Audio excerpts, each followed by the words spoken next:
Di bali mabulok ako dito sa abroad, wag lang si Sara Duterte ang magiging president. Hindi ko nga ma-imagine pag si Sara ang magiging president, ay talagang hindi ako uuwi. Di ba? Wala naman siyang alam pagdating sa ekonomiya. Magbigay ng trabaho, magdala ng mga investor, hindi kaya niya yung diskarte ni PBBM.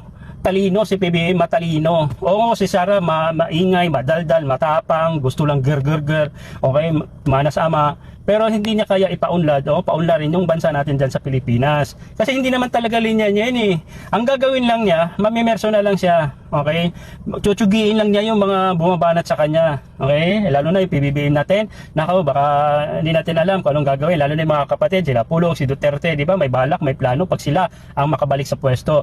Tama ba yung ganong mindset? Wala kang marinig sa kanila kung yung ganito yung gusto ko pag maging president ako, ito yung ekonomiya gagawin ko, maghakot ako ng mga investor, mga business para kumita yung mga Pilipino, para magkaroon ng maraming trabaho, para hindi na babalik abroad, dito na magpurgod, magnegosyo. So magdadala ako ng mga negosyante dito, mamuhunan sa bansa natin para maganda yung buhay, no? Hindi ganoon si Sara Duterte. So don't expect na gaganda yung ano natin, yung pamumuhay natin diyan sa Pilipinas, di ba?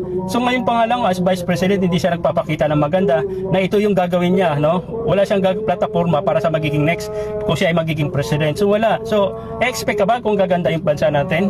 So hindi. Ayan. So yun lang ang sa akin na hindi talaga uuwi dyan sa Pilipinas pag yan ang magiging presidente sa Pilipinas.